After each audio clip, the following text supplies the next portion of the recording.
My name is Brad Chad Porter. I'm the general manager at Rodeo Cinema. I want to talk to you for a few seconds about the Rodeo Cinema Foundation membership program. Rodeo Cinema is Oklahoma City's only nonprofit movie house. We depend on your support beyond your tickets and concessions purchases to keep the lights on and to continue bringing you outstanding film programming. We ask you to consider becoming a member. There are several memberships to choose from, with prices ranging from $50 per year to $5,000 per year. Check out your options at rodeocinema.org/memberships. Thank you in advance for your support.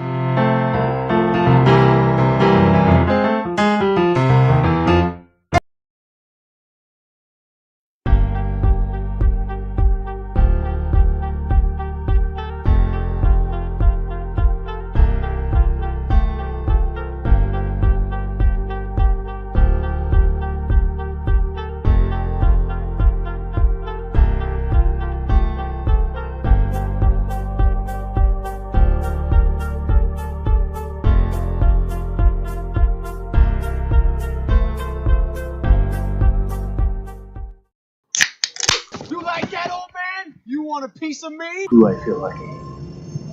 Well, do you, punk? Good morning, Vietnam! I love the smell of napalm in the morning. You're gonna need a bigger boat. I feel the need for speed. I wish I knew how to quit you. Love means never having to say you're sorry. You do? You'll shoot your eye out, kid. I am serious. And don't call me sure. There's no crying in baseball! This is wrong, bitch. What up, film fans? Happy Tuesday. Welcome to episode 313. Welcome to Clerks 2.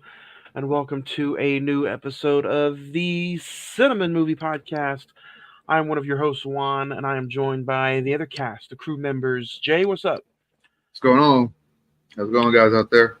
Nothing, man. Hope everybody had a good, safe, happy Labor Day weekend. Summer is behind us. We are creeping our way into fall and spooky season. And today starts a new episode, a new month. Today we start with Clerks 2, man. How do you... we talked about Clerks 1 a few weeks ago, so this should be a pretty fun conversation. Oh, yeah. Big fan. What'd you do the weekend, man? Did you have a good weekend? It's been a while since we got to talk to you. I left Wednesday to went to Rocklahoma and got to see some kick-ass bands. So I haven't watched it. So when we get to the stuff that you viewed through the week, I haven't viewed shit. I haven't watched anything because I've been gone. I went to Rocklahoma, like I said, and I got to see some kick-ass bands. I've seen Avenged Sevenfold, Disturbed, Evanescence, Slipknot doing their 25th anniversary tour, which means that they won't play anything past 1999. So I got to see other bands that I've never heard of before, and they were pretty badass. Done lots and lots of drugs. Oh. Done lots and lots of walking, too. So that's always good. Walking is good for the body. Oh, yeah.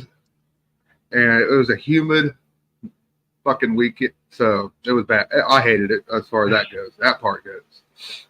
And that's always like a love-hate relationship when you do outdoor concerts. Like, it's always fun and memorable, but it always sucks. The sitting there, the weather, everything. It's just like, really? But, oh, yeah. That's good. If you guys did not listen to last week's episode or watch last week's episode, me and Edward had a very fantastic conversation all about Love Lies Bleeding. A unique and interesting A24 month is behind us. So if you guys want to go listen and watch any of those episodes, the links right here are in the social media, facebook.com/The Cine-Men Movie Podcast. The Instagram is all one word, The Cine-Men Movie Podcast. X is at Cine-Men405. And then you can email us. We have a girthy email bag just building up that we're going to unload on everybody on our 6th year anniversary episode when we talk Furiosa.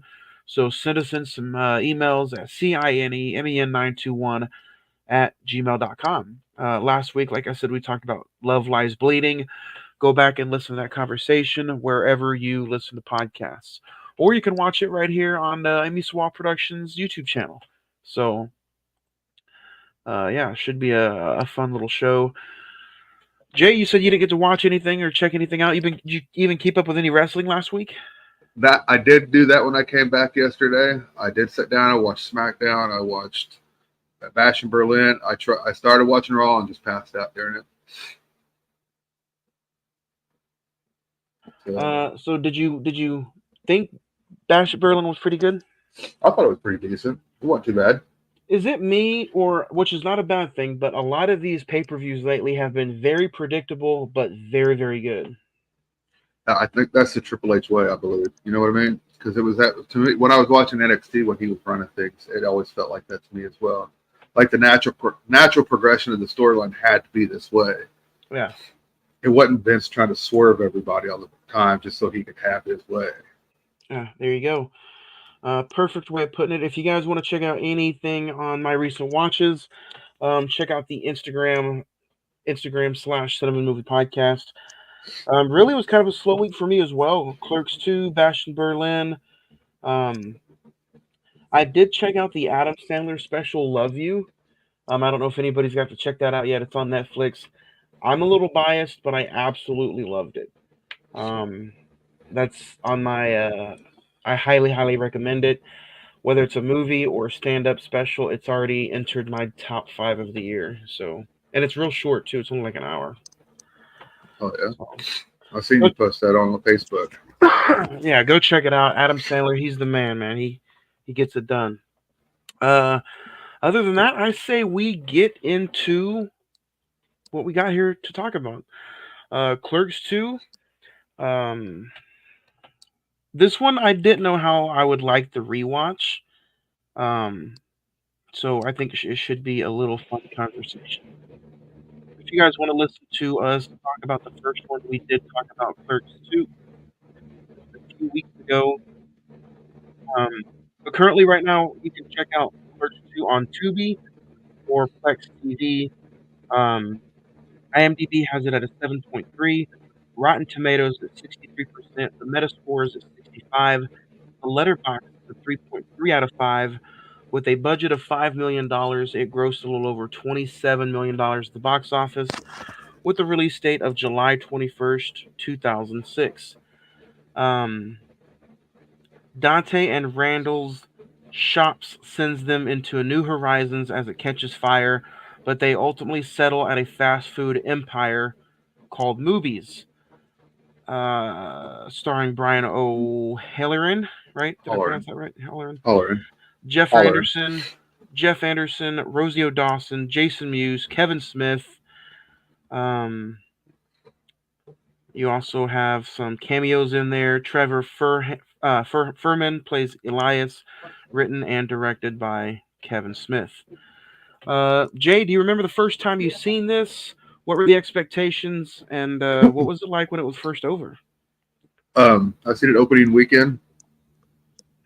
night with me and my ex-wife, and first thing we were thinking, who in the hell brings 3 little children to a movie like this? Jeez.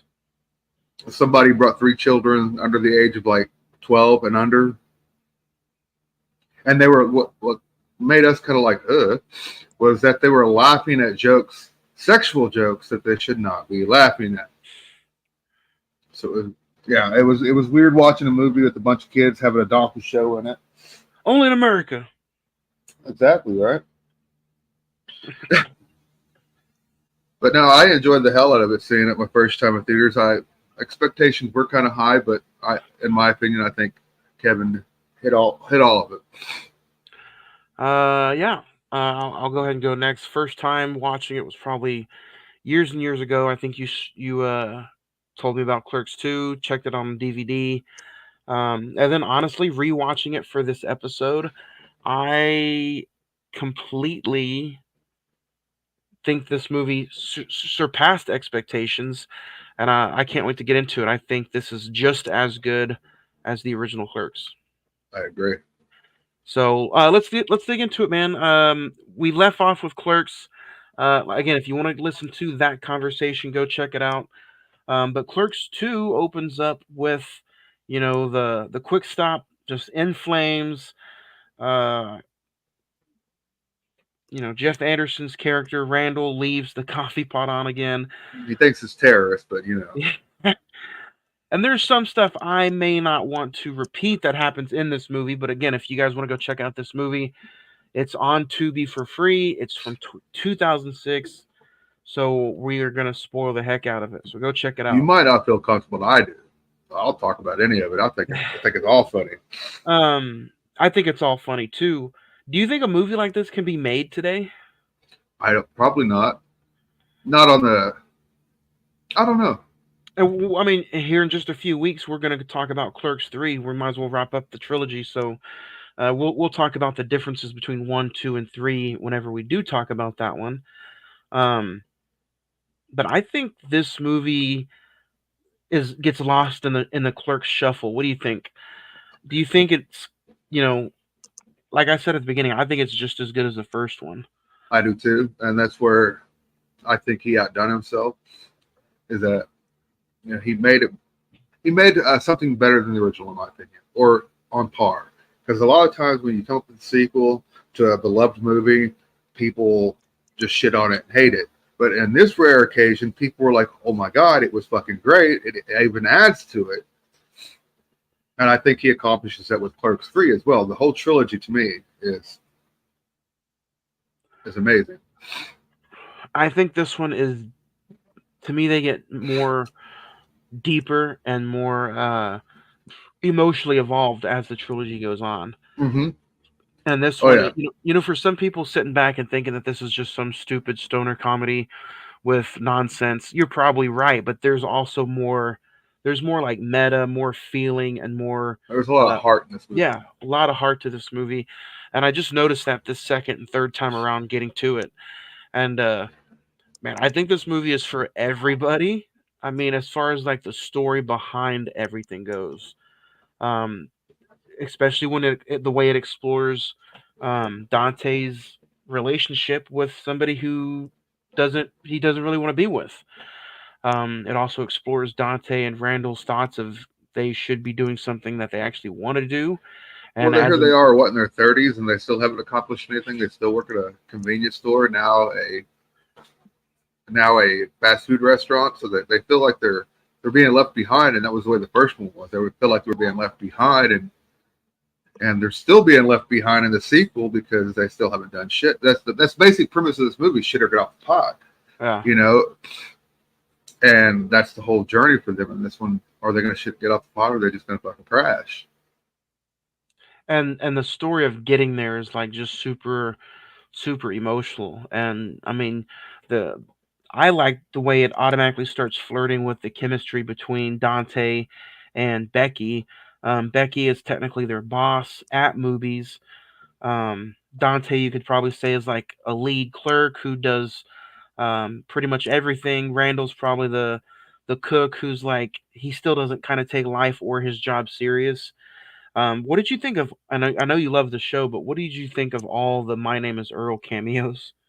I thought they were great because, like I said, I love that show. I recommend it. Anybody out there listening, it's an excellent show. Somebody who you don't think is like going to steal any spotlight away from the main characters is Elias. His character in this movie is a new family member welcomed in, and man, every time he's on camera, like he's hilarious. Oh, I find him funny as shit. Pillow Pants. Him talking about the Transformers and the Lord of the Rings.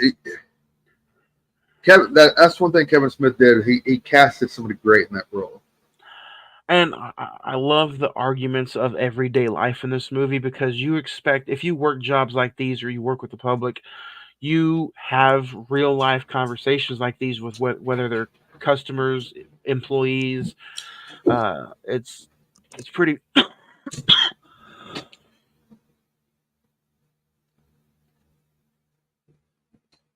It's pretty funny, and the conversation that really kicks it off is the Lord of the Rings and the Star Wars conversation. One ring to rule them all. It's just a bunch of movies where fucking people walk. Did you like No, I'll disagree with that. I really like the Lord of the Rings. I really enjoy the Lord of the Rings. So I get there's a lot of fucking walking, but there's a lot more to it than that. A lot more to it than that. But that's just Kevin Smith being funny, playing his shoestrings to how much he loves Star Wars. Oh yeah. Introduce Jay and Silent Bob. Jay and Silent Bob Straight out of went rehab, huh? straight out of rehab, man, and they have a certain book that they're tagging along with them. I wasn't there a reason that they really go to rehab? All that shit that Jay says in the movie about being deployed airbag and all that all happened in real life. Jay was fucked up on heroin in real life, but so yeah, he did a stint in rehab and he had to. So Clerks 2 is basically his reward for doing. Because isn't this the first movie back where he like got out of rehab and like you said, it was his reward? Mm-hmm. Because he looks completely different. Like this Jason Mewes compared to the other, in the past movies, he looks way different in this movie. Oh yeah, because he had to have his jaw redone because his teeth were all fucked up. Man. I think he got meth. I think he got meth mouth. That's what I think it was. Really? Or I know he was on heroin, but his mouth was all fucked up. What do you think of Jason Mewes? We don't really talk about him that much. We didn't talk about him a lot in the first episode that we did of Clerks, which if you guys want to go back and listen to that, it was episode 288 back in March that we talked about Clerks. So where does Jason Mewes stand as far as like funny actors or just people in general for you? When in the first movie, he was being led around. By the time he got to Mallrats and Clerks 2, and even because he had to do Jay and Silent Bob as well, he started to find his own voice. He started to find his own way. So all the stuff that Kevin and his friends would see, how funny he was and everything like that, it finally started coming out naturally after all. In each individual movie, he had a lot more bigger, he was more open with everything. So, and I think he's hilarious. He started doing his own projects and everything. So there's a lot of stuff out there that Jason Mewes has done by himself without Kevin even being involved. Well, Kevin might be involved in a producer role, but it's all Jason doing everything else. More power to him to get, where he's gotten today. Could have ended a lot worse for him. Oh, yeah. I think a lot of the one-liners, too, that he's given in this movie, whether it's like just off the top of his mind or just in general, I think he's like super, super funny. And to me, he's Jay and Silent Bob. To me, whatever movie they're in, I feel like they still steal the laughs. Like everybody else is funny, but they're like over the top. Oh yeah, that's no doubt about that. Jason's really he's the comic relief in a lot of this, but he also is the lead in a lot of this too. Yeah. How about Rosie O'Dawson, man? This movie to me is like I didn't expect her to be that good or that funny in a movie like this, especially with some of the stuff that she was doing back in that day. And she's like gorgeous in this movie as well, too. Oh yeah, I really think it took a special person to become Becky, because some of the shit she has to say, and then she has to react to. It's just. You had to have a special person behind that. Because I remember reading that they wanted Dallas Bryce Howard and shit like that. I'm like, no, that wouldn't have worked at all. I love the chemistry that Rosie O'Dawson and Brian has in this movie. They're super, super funny together. And honestly, by the end of the movie, you really do bite that. You're like, man, they could be a real life couple.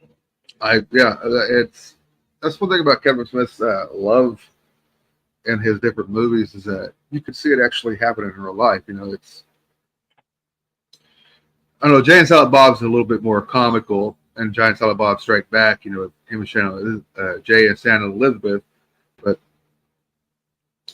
everybody's relationship seems legit. Like, I just like because he's painting her toes in this one, and she ends up, chat and have a normal conversation that anybody would have had, because it's Dante's last day. He's getting ready to move off to New Jersey, move off to where the fuck is he moving to? I can't remember. Oh, he's moving to Florida.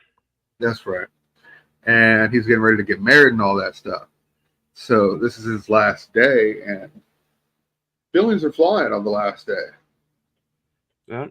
I think you can definitely tell. I like how it's like, man, you realize you don't want to be with the person that you're going to marry, and you definitely don't want to leave your friends and family and move to fucking Florida. Like, she's, you know what I mean? Mm-hmm. Like, she's having you obviously do something you don't want to do. Who cares if you're at a shitty job right now? At least you make decent money. At least you're working with people that you like, and you're surrounded by good people instead of having to drop everything and move to Florida. I think Dante wanted that lifestyle. He actually wanted that lifestyle where, you know, he had the good job, the wife, the kids, the meaning, not realizing that he had the meaning all along. You know, everything that people want in life, he had. Yep. Granted, he wasn't satisfied with what he was given and always looking for a way out, not realizing that what he had was what he actually wanted. And that's what this movie is all about, is, you know, making him realize that what you have here at home is what you truly wanted all your life, bro. You just need to accept it and deal with it.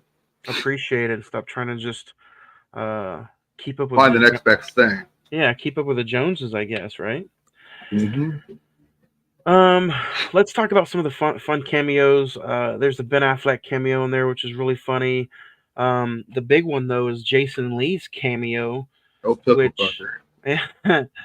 which really brings Randall down, and man, they have to hit the reset button. They go do some bumper cars, which I thought was a fun, meaningful scene. And it shows what kind of friend Dante actually is. Like, he could have just let Randall go off and stew, but he's like, man, I gotta take care of my boy. There's one last mission to make his boy feel better. So we both sound like we're under the weather as fuck. So we might as well address that. I'm all fucked up from being outside all week, and sounds like you're a little sick. Yeah, man, my throat has been killing me the last few days. It started on Friday. I thought it was COVID. I got tested for COVID. It was not COVID, so that makes it worse, because guess what? If it's not COVID, you still got to go to work. So I've been completely feeling like the movies, and but you know, it's fine. We'll still come in. We'll hang out, talk about Clerks 2. But the bumper car scene, or the go-kart scene, comes all the way back through. And then there's kind of like a big oh crap moment whenever Dante finds out that Becky's pregnant. There's one line in the movie. I don't know how many people have caught it or what. It's whenever they're in the office talking, Becky and them. But they're talking, and she sits there and tells him that whatever they sit there and they're talking about sleeping together, or whatever like that. She says, "You got mayo on my cooch." I was like, I caught that. I don't know if you ever caught that line or not, but you don't think it was mayo? No. That's when she got. I think that's honestly when she got pregnant. Like, we don't leave mayo out there. We don't leave mayo. Yeah, they were fucking on the prep table, and that's how she got it. Man, see, that's looking deep into the dialogue. That's something that you're only going to get here on the Cine-Men Movie Podcast. There's other podcasts out there that they're not going to dig that deep into the dialogue. I do have to say, every time I watch a Kevin Smith movie, yes, it's funny, it's a stoner comedy, but dude, his dialogue hits you in the feels every single time. It always has. I've always been. There's some of his movies I'm not a big fan of. I won't sit there and say that. You know, it's some of his like Red State, Tusk, and shit like that. But his comedies, though, get me every time. I'm always there from the beginning to the end. The rides are wonderful. Even something that's not really a comedy first, but it's a comedy second, I want to talk about it before the year's over, is Chasing Amy. Excellent movie. Yeah, like, I think that is just that's some of the best dialogue I've ever heard in any kind of movie. past, present, future. Man, that storyboard, that arc is just a beautiful love story to talk about one day. So, and I don't think he still to this day gets enough credit for his dialogue or any of his movies. Uh-uh. I So people just sit there and think super stoner comedies, but if you sit there and watch movies, the heart or the dialogue's fucking just top yeah, notch. yeah, completely insane. Um, so let's dig into some more. Let's talk more about where'd he go? Elias. What'd you think when Randall was talking, like you mentioned earlier, about the um, Pillow pants. pillow pants? Where did you think they First of were going all, with that? hearing the fucking thing, pillow pants, and a mouth trolls, like, come on, pussy troll, like, come on, dude. Like, this is that conversation though just shows you how naive and innocent in a way that Elias is, and how corruptive Randall is to Elias. You know, it's like, holy shit, man, he's really corrupting this fucking kid.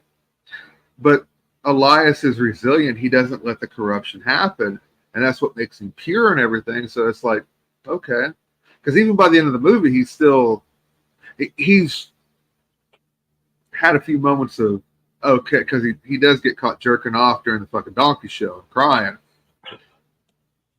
But you know, besides that, he's like innocent and pure. And I think that was the one point where Randall fucking broke him a little bit. I kind of wish there was a little bit more to like dig in with that relationship. I think I would have liked to see a little bit more of Elias before maybe he started working at movies, or before he met Dante I and still think he was like that before he started working there. He was naive, fucking goofy as fuck, and it just gives Randall somebody to fuck with. Just somebody more, somebody he can annoy more, that won't get upset, that'll just take his abuse and just fucking let him just keep doing it.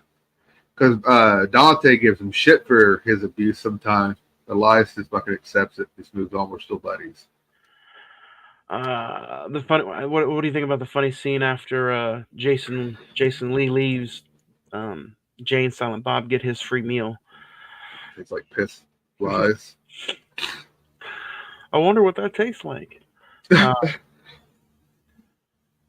More customer interaction. I kind of We got wanted Wanda Sykes in there. Wanda Sykes. That's the scene I wanted to kind of like touch on just loosely, but not really dive too deep into.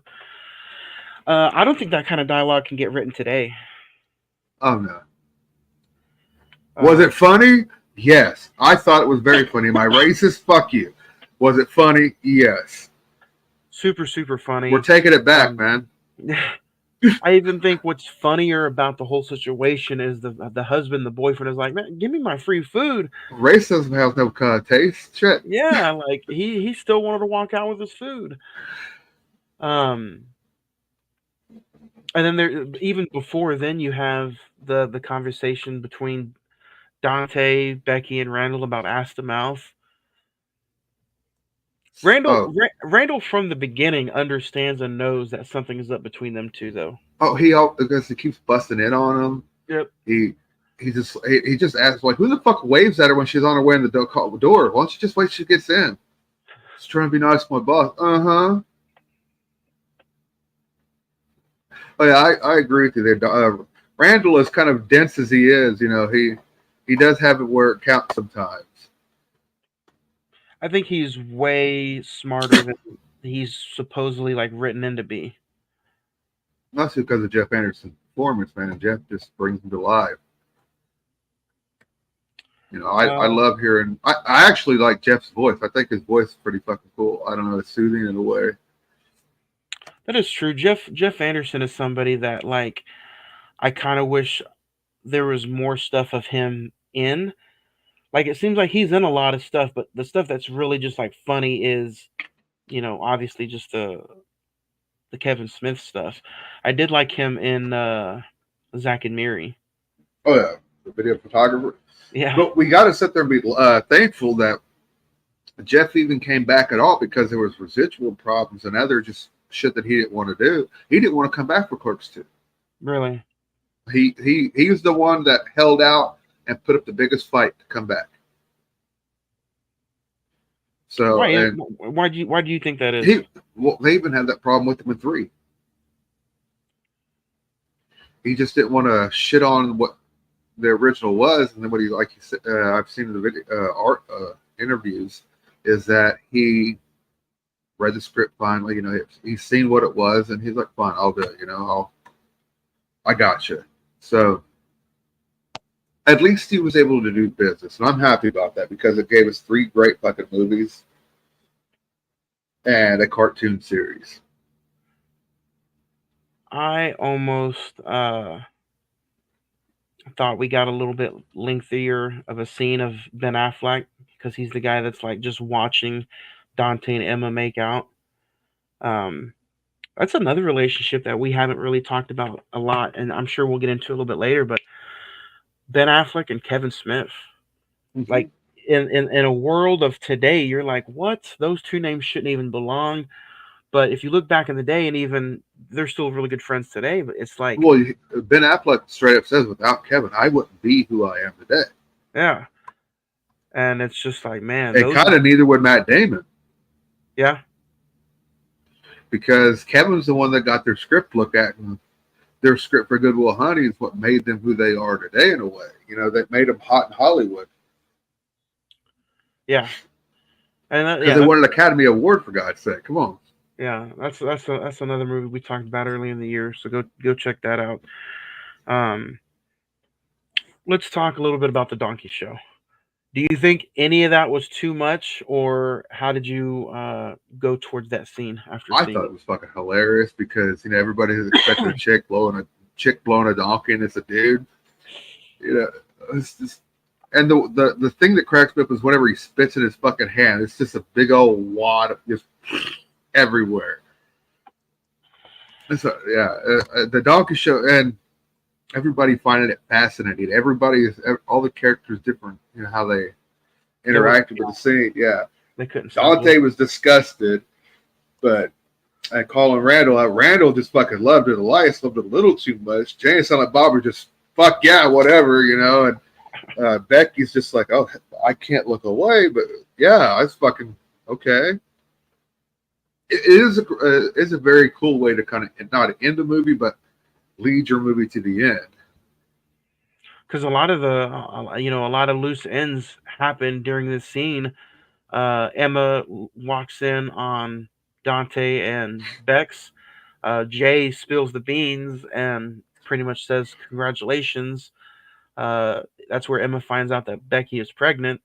Jay's like, hit the motherfucker with this, which is hilarious, by the way.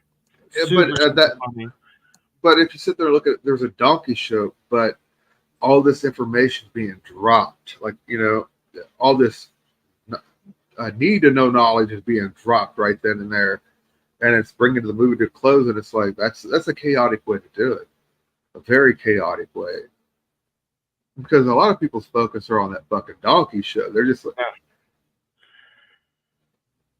Because at a first initial watch is how much are we going to see of this Donkey Show, and then your second watch, I think you're being filled in on what's going on, the dialogue and everything. I think that initial first watch is like, are they going to show a Donkey Show? And then you have the police officers and the firefighters. They're like, what? They do the same thing. Oh yeah, good comedy there, and it doesn't to me seem I don't know what the fuck word. But here's. We'll just skip it. Too far. There we go. Just fuck it. It's not too far. Could it be made today? Could it be made today? Probably not. We probably wouldn't get a Donkey Show in 2024. But 2006, we definitely got a fucking Donkey Show. We're here to talk about it. And the interesting fact out of all this is the dialogue between Randall and Dante in the jail cell as they're waiting to get released. And man, again, huge props to Kevin Smith, because the dialogue that those two have in this movie at the end is like the biggest payoff of all. And that's the thing about this movie. Sure, the Donkey Show could have probably closed the movie out, and you know, at the end of the movie, they're like, "Oh, they had a Donkey Show." No, it was the heart-to-heart talk they had. That was the climax of the movie. The climax of the movie was a talk between four characters actually, but two main characters, and that's all they do. They just talk out their station of life and where they feel that each of them feels, and that's pretty much where they make the decision. They buy the quick stop. They tell each other their true feelings for each other, not in a gay way, you know what I mean? Yeah. But in a friendship way.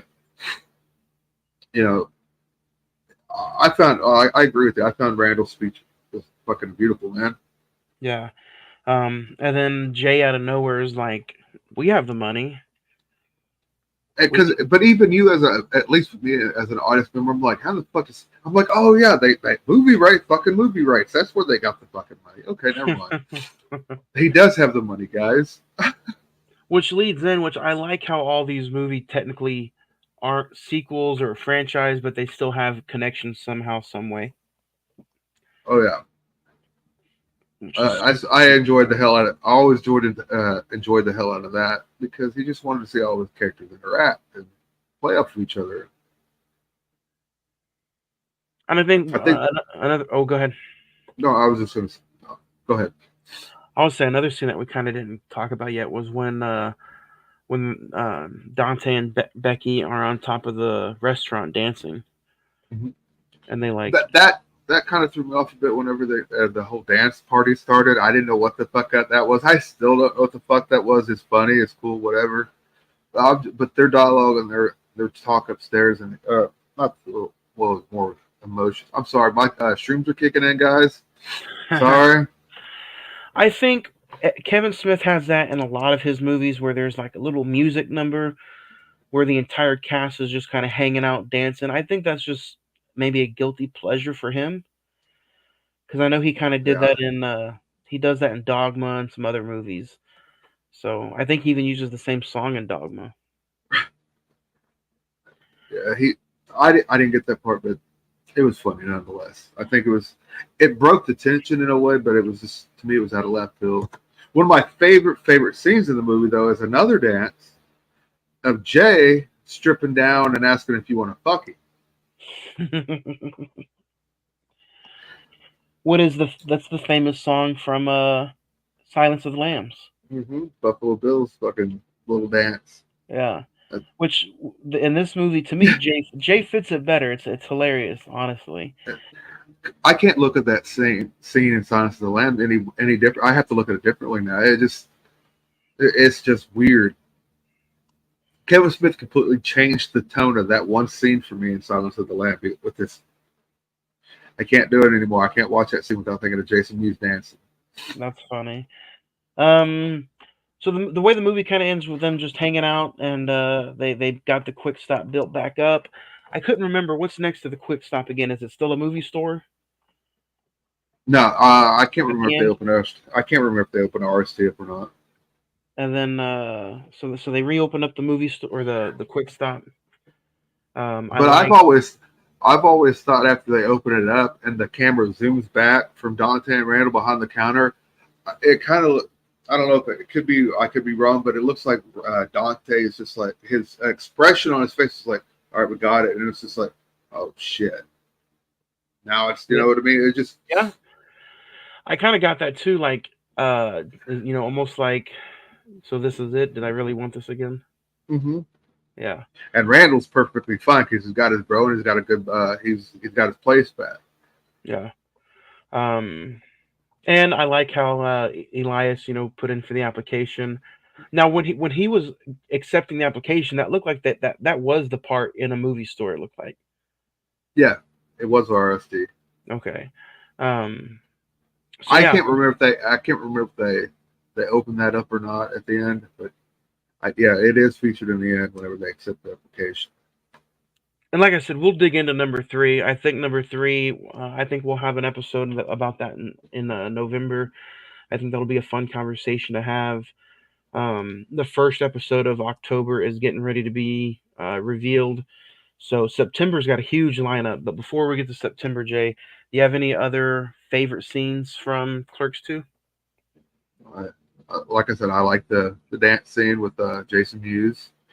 Just the introduction, if the Jay and Silent Bob is playing that heavy metal song and they get out of that fucking van or at least they appear behind after the van passes by, and he just kicks the fucking Red Bull and he's like, "Get out of here!" And then I enjoy a lot about this movie. So I don't have a particular favorite scene, but I do enjoy the entire fucking movie. It is a really good movie. It's got a lot of heart, a lot of emotion to it. But a lot of the stuff, it has scenes that stand out and are memorable. Yeah. If I had to pick a few favorite scenes, it would be the Star Wars, Lord of the Rings conversation. Pillow Pants is nonstop like laughter. It's hilarious. The go karts. Jay and Silent Bob explaining where they've been and coming out of rehab. I'm going to agree with you. Like, most of this movie is just nonstop memorable fun scenes. So this should be an easy star rating, 1 out of 5. How about 4? You go first. 4? I'll go 4. Yeah. I think I gave Clerks. We were still on the 10 rating. Whenever we did the first Clerks, I think I did an 8. I think I did a 9. So with this one, you know what? I think I'm gonna go 4.5. Hell yeah. Super, super funny, hilarious, great meaning. The performances were fun. And like you said, it was just memorable, even to this day. So I'm going to give it a 4.5. I really enjoyed rewatching Clerks 2. If you guys want to watch it along with us, send us in your reviews, send us in your star ratings. We'll have a pretty much an entire email bag segment on our anniversary show when we talk Furiosa here in a few weeks. So yeah, 4.5, 4 for Jay. Next week, though, we are checking out Beetlejuice. It's one of the most highly anticipated movies of the year, and we will be checking it out and talking about it. Michael Keaton, Winona Ryder, Jenna Ortega, next week on episode 314 of the Cine-Men Movie Podcast. And hey, it doesn't place in Hawaii. It doesn't take place in Hawaii either. Uh-oh. So we'll discuss that next episode. I think into the history. I've already seen some pretty good streams, Jay. You might get to watch it before I do. Hell yeah! So I'll just go ahead and say, for years and years and years, they wanted to make Beetlejuice, and they always kept going to the Beetlejuice Goes Hawaiian idea. I don't know fucking why they had to sit there and think Beetlejuice needed to go to Hawaii, but that's where they got stuck at for years. So, see you next week. Next week should be fun. After that, we're going to talk Furiosa on the 17th anniversary episode. We end September with Nicolas Cage, September 24th with Long Legs, and then we start October with Joker 2. What do you guys think about that? Yeah, it works for me. Yeah. So, Ed had a lot of technical difficulties, but before we get out of here, man, what would you rate Clerks 2 out of 5? Clerks 2, I'd go ahead and put it up there at a solid 4.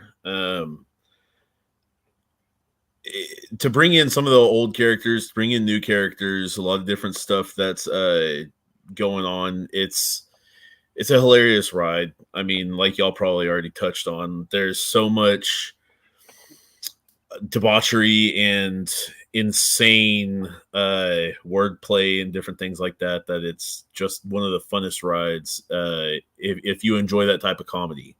If you don't, you might have a hateful time. But I mean, it is what it is. That was part of the tangibility back then, man. Part of that little era of comedy and good stuff. So gotta love it. Gotta love it. No episode of Friday the 14th tomorrow. We do come back September 11th. My pick. We talk from dusk till dawn on September 11th. Check us back out for that next Wednesday for Friday the 14th podcast. Again, like I said, and then next week, I can't wait. Beetlejuice on another new episode of the Cine-Men Movie Podcast.